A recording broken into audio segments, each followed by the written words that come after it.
نحمده ونصلي على رسوله الكريم أما بعد فقد قال الله تبارك وتعالى كما ورد في سورة الحجرات أعوذ بالله من الشيطان الرجيم بسم الله الرحمن الرحيم يا أيها الذين آمنوا لا تقدموا بين يدي الله ورسوله واتقوا الله إن الله سميع عليم يا أيها الذين آمنوا لا ترفعوا أصواتكم فوق صوت النبي ولا تجهروا له بالقول كجهر بعضكم لبعض أن تحبط أعمالكم وأنتم لا تشعرون إن الذين يغضون أصواتهم عند رسول الله أولئك الذين امتحن الله قلوبهم للتقوى لهم مغفرة وأجر عظيم إن الذين ينادونك من وراء الحجرات أكثرهم لا يعقلون ولو أنهم صبروا حتى تخرج إليهم لكان خيرا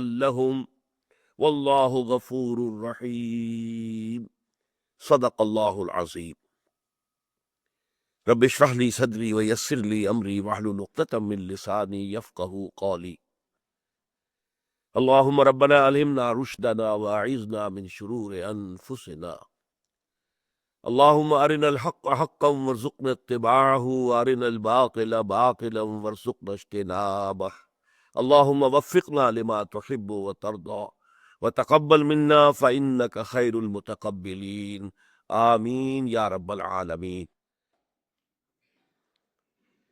معزز حاضرین اور محترم خواتین، السلام علیکم ورحمۃ اللہ وبرکاتہ۔ آج ہم اللہ کا نام لے کر مطالعہ قرآن حکیم کے جس منتخب نصاب کا سلسلہ وار درس ان مجالس میں ہو رہا ہے، اس کے حصہ سوم کا آخری درس شروع کر رہے ہیں جو سورہ حجرات پر مشتمل ہے۔ ذہن میں تازہ کر لیجئے کہ اس منتخب نصاب کا پہلا حصہ 4 جامع اسباق پر مشتمل تھا: سورۃ العصر، آیت البر، سورہ لقمان کا دوسرا رکوع، سورہ حمیم سجدہ کی آیات 30 تا 35۔ دوسرا حصہ پھر ایمانیات کے مباحث پر مشتمل تھا، اس کے بھی 5 درس ہوئے: سورۃ الفاتحہ، سورہ آل عمران کی آیات 190 تا 195، پھر سورہ نور کا 5واں رکوع مکمل، پھر سورہ تغابن پوری کی پوری، اور پھر سورہ قیامہ وہ بھی مکمل۔ پھر تیسرا حصہ شروع ہوا عمل صالح کی وضاحت اور تفصیل اور توضیح۔ اس میں ترتیب ہم نے یہ رکھی کہ ظاہر بات ہے کہ سب سے پہلے انڈیویجول، ایک فرد جو ہے، فرد human being, individual human being, اس کی سیرت و کردار کو کن بنیادوں پر استوار ہونا چاہیے، تعمیر ہونا چاہیے، یہ پہلا سبق تھا اس تیسرے حصے کا۔ سورہ مومنون کی ابتدائی 11 آیات اور اس کی ہم مضمون سورہ معارج کی 17 آیات، ان 2 مقامات پر ایک درس مشتمل تھا۔ پھر ہم نے ایک جھلک دیکھی کہ ایک پوری طرح ایک تیار شدہ فنشڈ ایک شخصیت مکمل جو اللہ کو پسند ہے، اس کے خد و خال کیا ہے۔ اس کے ضمن میں وعباد الرحمن الذین یمشون علی الارض ہونا، اللہ کے بندے وہ ہیں، یہ سورۃ الفرقان کا آخری رکوع۔ پھر تیسرا درس فرد سے اجتماعیت کی طرف پہلا قدم کیا ہے؟ عائلی زندگی، ایک مرد ایک عورت مل کر ایک خاندان کی بنیاد ڈالتے ہیں، یہ کن بنیادوں پر استوار ہونا چاہیے۔ اس میں جو 2 انتہائی صورتیں پیش آ سکتی ہیں، ان میں سے ایک کا تذکرہ سورہ طلاق میں ہے، اس کا حوالہ ہم نے دیا، وہ ہمارے اس منتخب نصاب میں شامل نہیں ہے۔ البتہ پھر دوسری جو ہے سورہ تحریم، وہ ہمارا مکمل اس منتخب نصاب کا حصہ ہے، وہ ہم پڑھ چکے ہیں۔ پھر یہ جو گھروندے ہیں، یہ گھر ہے، یہ خاندان ہے، یہ مل کر معاشرہ بناتے ہیں، معاشرتی زندگی۔ اس معاشرتی زندگی کے کیا خد و خال ہے؟ اسلام جو معاشرہ تعمیر کرنا چاہتا ہے، اس میں کیا خوبیاں پیدا کرنا چاہتا ہے، کیا محاسن ہے، کیا وہ ویلیوز ہیں کہ جن کو وہ چاہے گا کہ پروموٹ ہو ہمارے معاشرے کے اندر، اور دوسری طرف وہ سوشل ایولز کا کیا کانسیپٹ ہے، کن چیزوں کو ایریڈیکیٹ کرے گا، ختم کرے گا۔ تو معاشرتی ویلیوز اس کے ضمن میں بہت ہی جامع اسباق وہ سورہ بنی اسرائیل کے 3 اور 4 رکوع پر مشتمل۔ یہ ہمارا 4تھا درس تھا۔ اب آج جو سورہ حجرات ہم پڑھنے لگے، یہ اجتماعی زندگی کی جو بلند ترین سطح ہوتی ہے، ملی زندگی، سیاسی زندگی، اور آج کی جدید اصطلاح میں ہم کہیں گے ریاستی زندگی۔ ریاست کا کانسیپٹ جو ہے یہ زیادہ پرانا نہیں ہے، پرانا کانسیپٹ حکومت کا، گورنمنٹ، لیکن یہ بہت ریسنٹ تصور ہے، 200 سال سے زیادہ اس کی تاریخ نہیں ہے کہ انسان نے یہ سیکھا کہ ریاست اور شے ہے، حکومت اور شے ہے۔ حکومت ریاست کو چلانے کا ایک ادارہ ہے۔ حکومت سے آپ اختلاف کر سکتے ہیں، آپ کو حق ہے، ہر شہری کو حق حاصل ہے۔ ریاست کے خلاف کریں گے تو آپ باغی شمار ہوں گے۔ تو یہ جو فنڈامنٹل ڈفرنس ہے اسٹیٹ اینڈ گورنمنٹ، گورنمنٹ تو ایک ادارہ ہے، چلانے والا ادارہ ہے، لیکن یہ ہے کہ ریاست، تو اسلامی ریاست کے اصول کیا ہے، پھر یہ کہ ملی زندگی میں استحکام کے لیے کیا ہدایات ہے۔ یہ اہم ترین مضامین ہیں میرے نزدیک، جو اس تیسرے حصے کے آخری سبق کے طور پر سورہ حجرات کی شکل میں اس منتخب نصاب میں شامل ہے۔ یہ 18 آیات ہے۔ اس سے پہلے ہم سورہ تغابن پڑھ چکے، وہ بھی 18 آیات پر مشتمل تھی، یہ بھی 18 آیات پر مشتمل ہے، اور اس میں ترتیب کچھ ایسے ہے کہ 3 حصے ہیں اس کے۔ پہلے حصے میں اسلامی پالیٹی جس کو ہم کہتے ہیں، پالیٹکس یا پالیٹی، اسلامی ریاست، ملی زندگی، اس کی اساسات کیا ہے، بنیادیں کیا ہے، اہم ترین موضوع ہے۔ دوسرے حصے میں کہ مسلمانوں کی اجتماعی زندگی کو مستحکم رکھنے کے لیے، اس لیے کہ یہ امت اصل میں خیر کا ذریعہ ہے، کنتم خیر امت اخرجت للناس، تم بہترین امت ہو جسے دنیا والوں کے لیے برپا کیا گیا ہے، an instrument of good، بھلائی کا ذریعہ ہے، آلہ ہے۔ اب اگر وہ آلہ ہی ٹوٹا پھوٹا ہو تو اس سے کیا کام لیا جا سکے گا؟ تو ملت کا استحکام یہ بہت ضروری ہے، مضبوط ہو اپنی جگہ پر، تاکہ اس کے ذمے جو کام لگایا گیا ہے شہادت علی الناس کا، وَكَذَلِكَ جَعَلْنَاكُمْ أُمَّةً وَسَطًا لِتَكُونُوا شُهَدَاءَ عَلَى النَّاسِ وَيَكُونَ الرَّسُولُ عَلَيْكُمْ شَهِيدًا، پوری دنیا کے لیے امر بالمعروف اور نہی عن المنکر کا فریضہ سونپا گیا ہے۔ كُنتُمْ خَيْرَ أُمَّةٍ أُخْرِجَتْ لِلنَّاسِ تَأْمُرُونَ بِالْمَعْرُوفِ وَتَنْهَوْنَ عَنِ الْمُنكَرِ وَتُؤْمِنُونَ بِاللَّهِ۔ تو جیسے آج کل ہم کہتے ہیں کہ فزیشین ہیل دائی سیلف، اگر کہیں کوئی طبیب یا ڈاکٹر بیٹھا وہ خود بیمار ہے تو اس کے پاس کون آئے گا علاج کرانے کے لیے؟ پہلے اپنا علاج تو کر لو۔ اسی طرح جو امت پوری دنیا کی اصلاح کا بیڑا اٹھائے، اس کے اپنے اندر تو داخلی استحکام ہونا چاہیے، صلاح اور فلاح جو ہے اس کے مظاہر نظر آنے چاہیے۔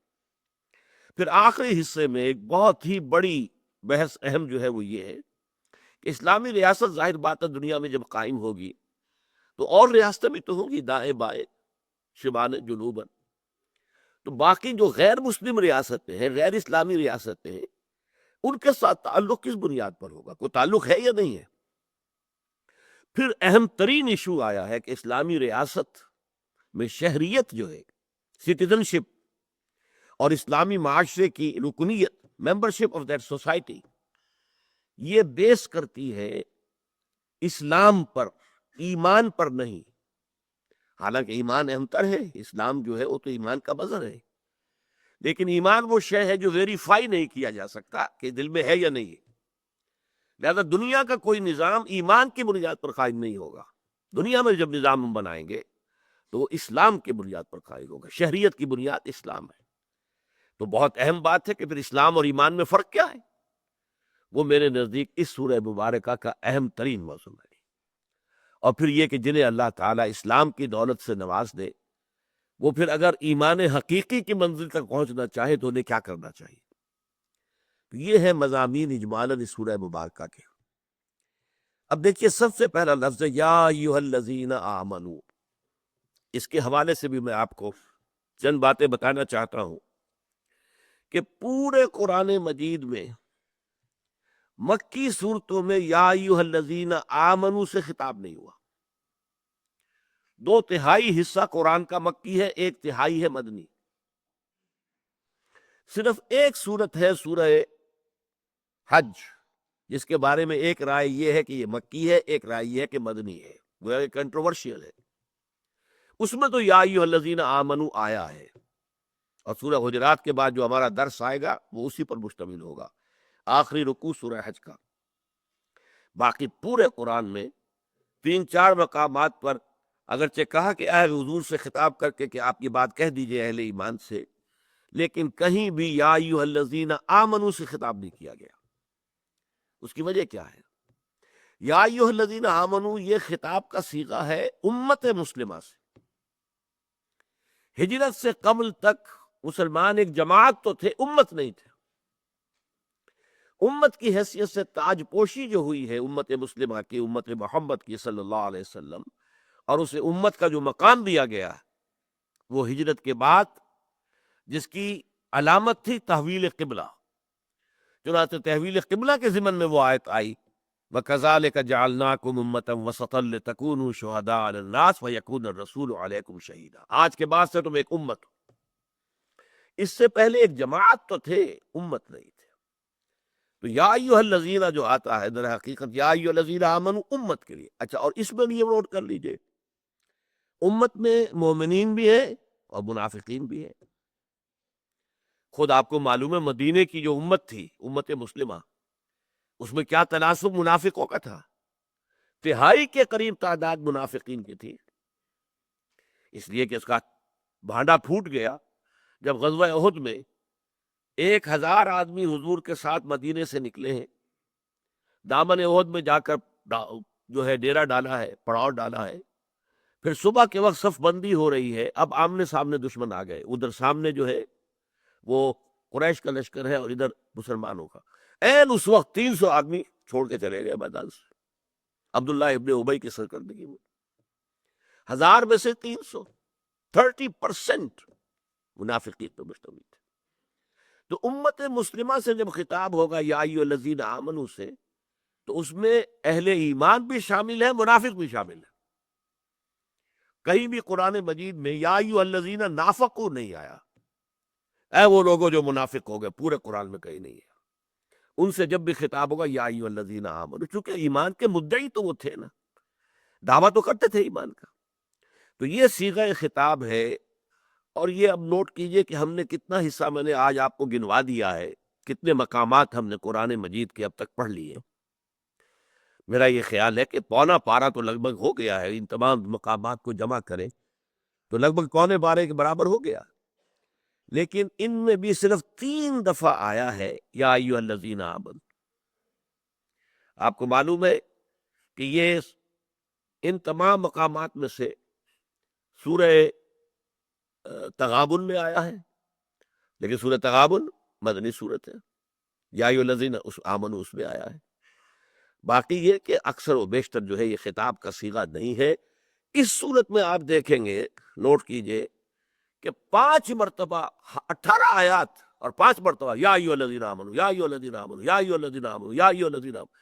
یہ اتنی مقدار میں یہ خطاب کا صیغہ قرآن مجید میں کسی اور مقام پر نہیں ہے۔ 18 آیتوں میں سے 5 آیات کا آغاز ہونا یا ایھا الذین آمنوا سے۔ یا ایھا الذین آمنوا لا تقدموا بین یدی اللہ ورسولہ۔ اے ایمان کے دعوے دارو، اب میں ایمان والوں کی بجائے ایمان کے دعوے داروں ترجمہ کر رہا ہوں، کیونکہ مخاطب جو ہے ان میں مومنین بھی ہیں، منافقین بھی ہیں۔ اے ایمان کے دعوے دارو، لا تقدموا بین یدی اللہ ورسولہ۔ یہ تقدموا جو ہے اس کی 2 قراءتیں آتی ہیں، ایک تو لا تقدموا اور یہ دوسری ہے لا تقدموا۔ تقدموا یہ حضرات کو تھوڑا سا بھی مس ہے عربی گرامر کے ساتھ، تقدموا اگر ہو تو وہ باب تفاعل بن جاتا ہے، اور تقدمو اگر ہو تو یہ باب تفعیل بنتا ہے. لا تتقدمو کو بھی لا تقدمو کہہ دیا جائے گا، وہ باب تفاعل ہے. تفاعل میں ہوتا کوئی چیز خود حاصل کرنا، اور تفعیل میں ہوتا کسی کو کوئی شے دینا. تعلم علم حاصل کرنا، خود حاصل کرنا.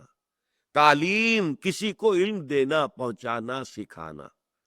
خیرکم من تعلم القرآن وعلمہ، تم میں سے بہترین لوگ وہ ہیں جو قرآن سیکھے، سمجھے، حاصل کرے اور پھر پھیلائے، عام کرے، اس کی تعلیم دے. تو لا تقدمو اگر ہوتا تو بہت مفہوم واضح ہو جاتا کہ آگے مت بڑھو اللہ سے اور اس کے رسول سے. لیکن لا تقدمو کا مطلب یہ ہوگا کہ یہاں کوئی مفعول محذوف ہے. لا تقدمو انفسکم، مت آگے کرو اپنے آپ کو اللہ اور اس کے رسول سے. یا لا تقدمو رأیکم، اپنی رائے کو اللہ اور اس کے رسول کی رائے کے آگے مت کرو. لا تقدمو بین یدی اللہ ورسولہ، تو یا مفعول محذوف ہوگا. واتقوا اللہ، اور اللہ کا تقوی اختیار کرو. اللہ کی باس پرس کا احساس تمہارے دلوں میں جاگزی رہنا چاہیے، مستحضر رہنا چاہیے. ان اللہ سمیع علیم، یقیناً اللہ تعالیٰ سب کچھ سننے والا، سب کچھ جاننے والا ہے. یہاں نوٹ کیجئے، جب آگے روکا گیا آگے نہ بڑھنے سے تو اللہ اور رسول دو کا ذکر آیا. لا تقدموا بین یدی اللہ ورسولہ، اس کے بعد اللہ کے تقوی کا ذکر آ گیا. واتقوا اللہ، نبی کے ساتھ کیا کرو، یہ اگلی 4 آیات کا مضمون ہے. نبی کا احترام کرو، رسول کی تعظیم کرو، توقیر کرو، ان کا ادب کرو، ان سے محبت کرو. یہ اگلی 4 آیات میں آئے گا. اس لیے کہ 2 بنیادیں ہیں اسلامی ریاست یا اسلامی معاشرے کی. ایک قانونی اور دستوری بنیاد ہے، وہ ہے جو پہلی آیت میں آ گئی، مت آگے بڑھو اللہ اور اس کے رسول سے. یعنی تمہاری آزادی جو ہے وہ محدود ہے. باقی دنیا میں کوئی شخص آزاد ہے، جو چاہے کرے، جدھر چاہے منہ مارے، جو چاہے جو ہے حرکت کرے. اس کو کوئی ڈر نہیں، کسی کے خوف نہیں، کسی کی باس پرس کا احساس نہیں، کسی کے احکام کا لحاظ نہیں. اس معنی میں مادر پدر آزاد مسلمان نہیں ہوتا، نہ مسلمان فرد ہوتا ہے، نہ مسلمان اجتماعیت ہوتی ہے، نہ اسلامی ریاست ہوتی ہے. یہاں آزادی کا مطلب کیا ہے؟ باقی سب سے آزادی، تاکہ اللہ کی بندگی کا حق بتمام و کمال ادا کیا جا سکے.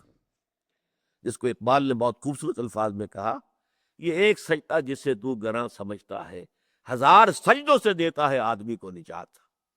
باقی ساری غلامیاں ختم ہو جاتی ہیں. لا الہ الا اللہ، یہ جو ضرب ہے، لا الہ الا اللہ، ساری غلامیاں ختم. کوئی حاکم نہیں، کوئی شارع نہیں، کوئی قانون ساز نہیں، کوئی مطاع نہیں، کوئی نہیں سوائے اللہ. تو یا ایھا الذین آمنوا لا تقدموا بین یدی اللہ ورسولہ. اب اس کی بہترین جو ہے تعبیر کی ہے ایک حدیث کے اندر. حضور نے فرمایا صلی اللہ علیہ وسلم، مثل المؤمن کمثل الفرس فی عقیتہ، مومن کی مثال اس گھوڑے کی سی ہے جو ایک کھوٹے سے بنا ہوا ہے. ایک گھوڑا ہے جس پہ نہ کوئی رسی لگی ہے، نہ اس کو کوئی باندھا گیا، وہ جدھر چاہے دائیں جائے، بائیں جائے، شمال جنوب، جب چاہے جائے، کتنی دور جائے، دوڑ کر بکٹوٹ، وہ بکٹوٹ ہے نا، اس کی بات ہی نہیں. ایک گھوڑا وہ ہے کہ جو ایک کھوٹے کے ساتھ بنا ہوا ہے، تو اس کی تو موومنٹ جو ہے محدود ہے. وہ تو جتنی رسی آپ نے باندھی ہے اتنا ہی تو وہ جا سکتا ہے، مشرق میں، مغرب میں، شمال میں، جنوب میں، اس کھوٹے کے گرد. باقی تو آگے تو نہیں جا سکتا. اس حدیث کو الحمدللہ کہ میں نے ایکسٹینڈ کیا ہے ذرا اسلامی ریاست کے اصل الاصول کو واضح کرنے کے لیے. کہ فرض کیجئے آپ کے پاس ایک گھوڑا ہے اور آپ یہ چاہتے ہیں کہ کھڑا کھڑا سست نہ ہو جائے، دوڑے بھاگے بھی، لیکن یہ کہ وہ کہیں بھاگ ہی نہ جائے. اب ایسا کیجئے کہ اگر کھلا میدان ہے، 200 گز لمبی رسی سے اسے باندھ دیجئے. کھوٹے کے ساتھ بنا ہوا تو ہے لیکن رسی 200 گز ہے. تو اب 200 گز نصف قطر کا ایک دائرہ وجود میں آ جائے گا جس میں یہ گھوڑا آزاد ہے. 150 گز پہ جائے، 250 گز پہ جائے، مشرق میں جائے، مغرب میں جائے، شمال میں جائے، جنوب میں جائے، 200 گز تک چلا جائے، آگے 201واں گز نہیں آئے گا، نہ دائیں نہ بائیں نہ شمال نہ جنوب۔ یہ بہترین مثال ہے آزادی اور پابندی کی۔ پابند بھی ہے کہ 200 گز سے آگے نہیں جا سکتا، نہ مشرق میں نہ مغرب میں نہ شمال میں نہ جنوب میں۔ آزادی بھی ہے، اس 200 گز کا جو دائرہ ہے اس کے اندر یہ آزاد ہے، چاہے بیٹھے لیٹے لوٹے، جیسے کہ ہوتا ہے گلوں کا اور گھوڑوں کا رواج، جو چاہے کرے، لیکن یہ ہے کہ 201 گز نہیں آئے گا۔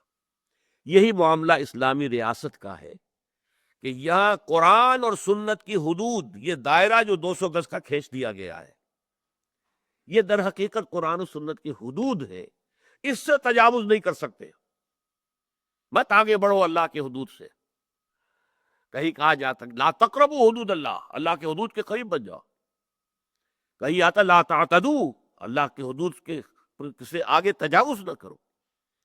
لیکن اس دائرے میں تم آزاد ہو، اس دائرے میں جو کچھ ہے وہ مباح ہے، وہ حلال ہے۔ اس حلال کے اندر تم جمہوریت نافذ کر دو، بہترین جمہوریت، وہاں آپ کثرت رائے سے فیصلہ کر لیں۔ میں مثال دیا کرتا ہوں سادہ سی، کوئی گھر میں کوئی آپ نے دعوت کا اہتمام کیا ہے، مہمان آنے والے ہیں، اب سوال پیدا ہوتا ہے کہ کیا ڈرنک سرو کی جائے۔ ایک بات صاف ہے کہ ہم شراب نہیں کر سکتے، وہ حرام، وہ تو لا تقدموا بین یدی رسول ہی، وہ اس دائرے میں گئی، خارج ہوئی۔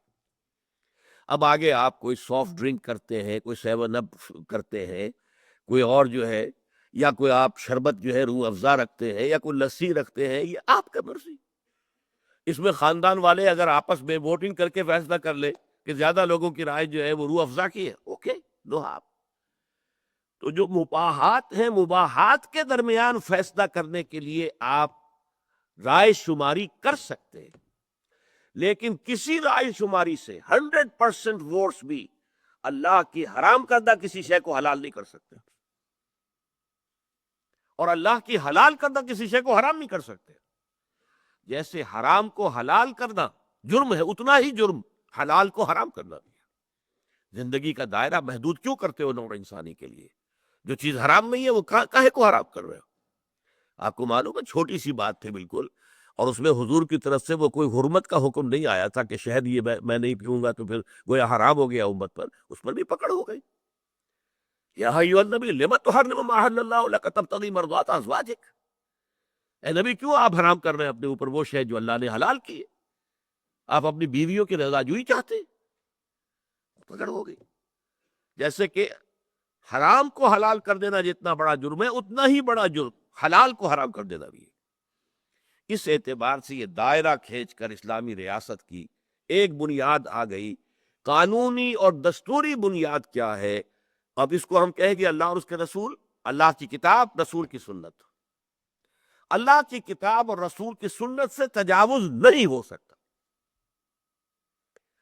عجیب بات یہ ہے، میں ایک مرتبہ سورہ حجرات کا درس دے رہا تھا پنڈی میں، تو وہاں جسٹس چیمہ صاحب بیٹھے ہوئے تھے پہلی صف کے اندر۔ میں نے جب یہ بات بیان کی کہ بین ہی یہی دفعہ پاکستان کے دستور میں موجود ہے، بعد میں انہوں نے بتایا، میں چونکا کہ یہ کون سی دفعہ کا حوالہ دینے چلے۔ میں نے دفعہ 227 کا حوالہ دیا۔